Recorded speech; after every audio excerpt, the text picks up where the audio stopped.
Hey, welcome back to another episode of Attack of the Killer Reviews. My name's Benny, I'm your host. Don't forget to like, comment, subscribe, and keep up to date with all of my videos. Today's video we're going to do is the movie Rectuma.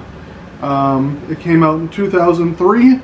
I couldn't find any information on the budget or the production gross sales. Honestly, I think it kind of went straight to DVD. It's one of those movies. There are no notable actors in this movie, and honestly the acting is pretty terrible. The movie itself is about a man who gets attacked by a frog called the Mexican Butt-Humping Frog, which shoots radiation into his prostate and ends up turning his ass into a killer ass, which eventually turns into Godzilla size, and then they have to take it out using a suicide bomber. About as ridiculous as you would think it was, with the name called Rectuma.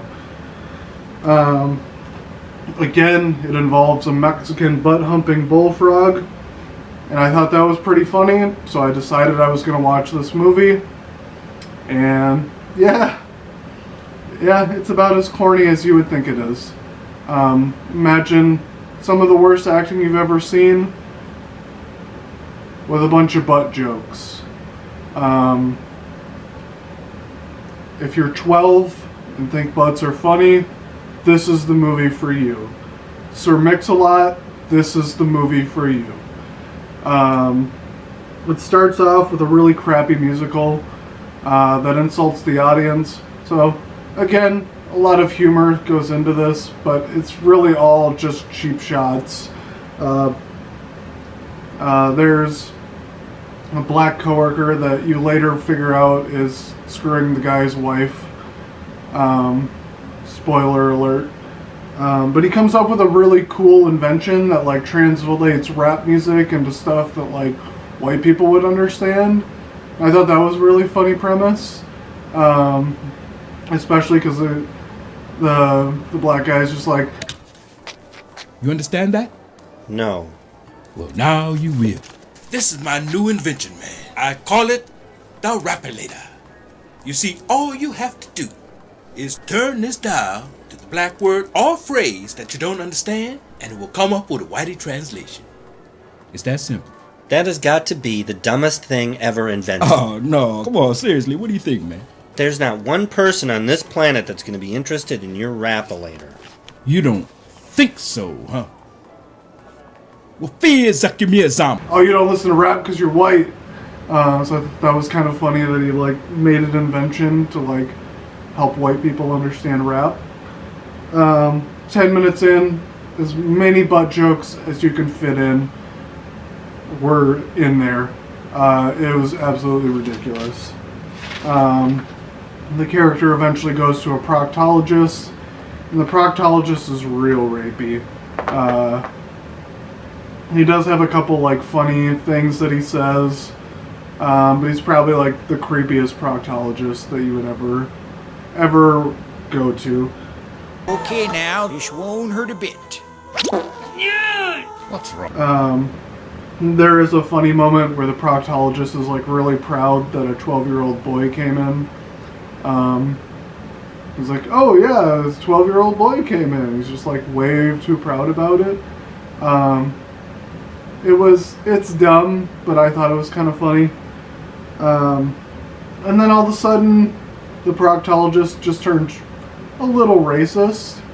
And then that leads into this like really racist stereotype of an Asian doctor who's like a specialist that works with like radiation and all this other stuff.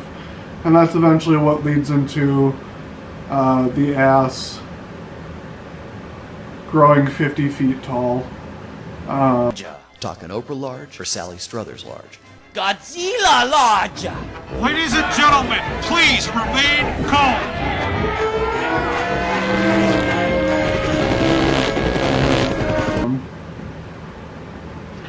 There's a corny moment where the main character's wife is talking about the guy she's having an affair with. And she's like, Johnny's hung like a baby rhino. And he's like, well, I get it from my mom. I thought that was kind of funny. That was a pretty good moment. The acting is as terrible as you would think it would be for a movie called Rectuma. It's god awful, and the special effects are honestly worse, which I didn't think would be possible.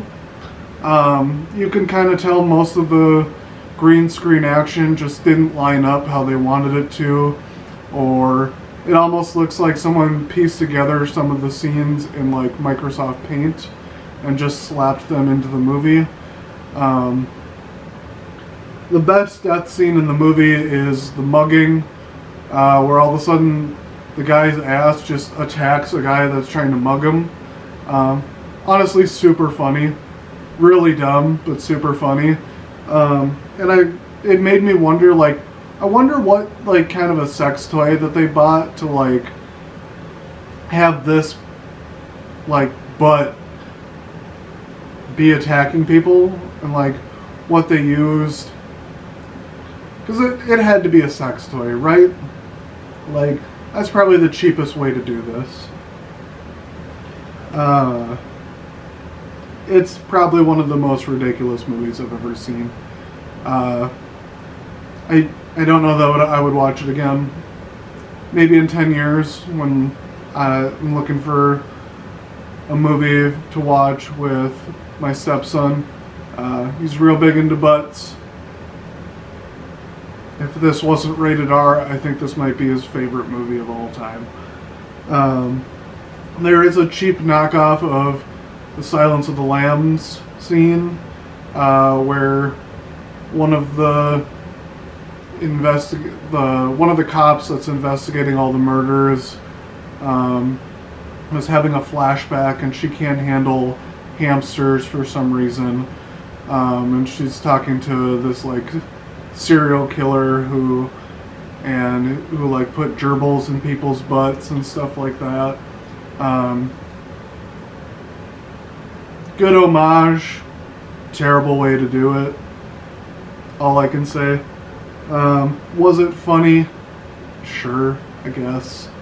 There's a couple moments. They do a reenactment of the scene where it's like, yeah, I ate his liver with a side of fava beans and a cheap Chianti.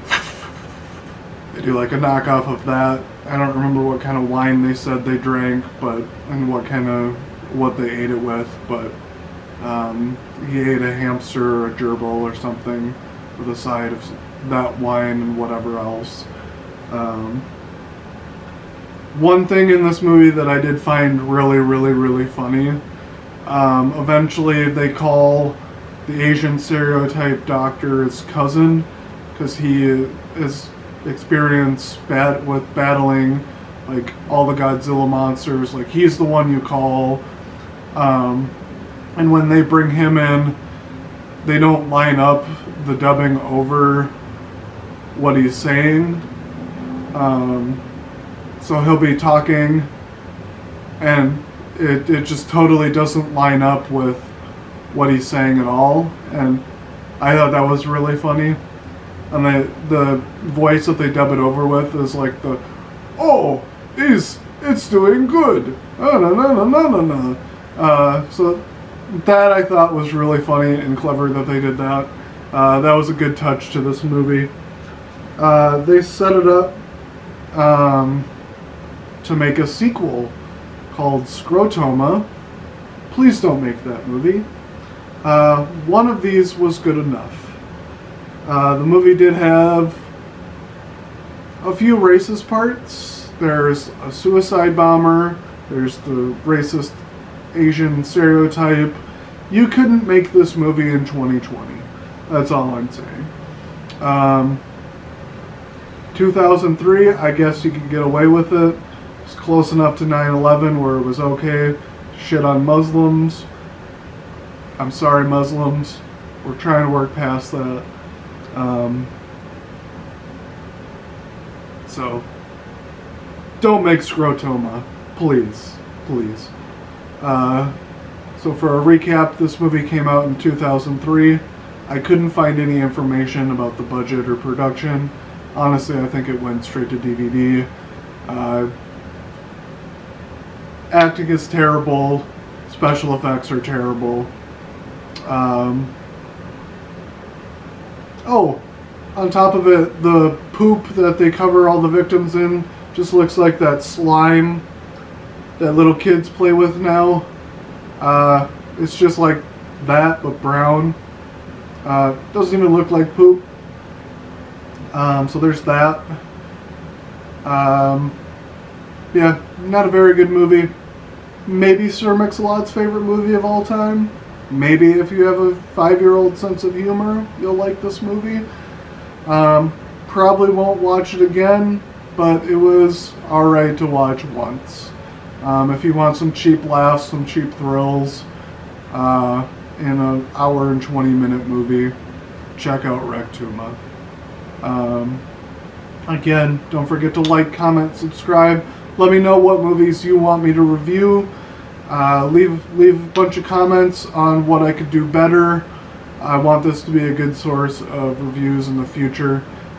Please don't forget to like, comment, and subscribe. Keep up to date with all of my videos. Thank you so much for watching, and we'll tune in next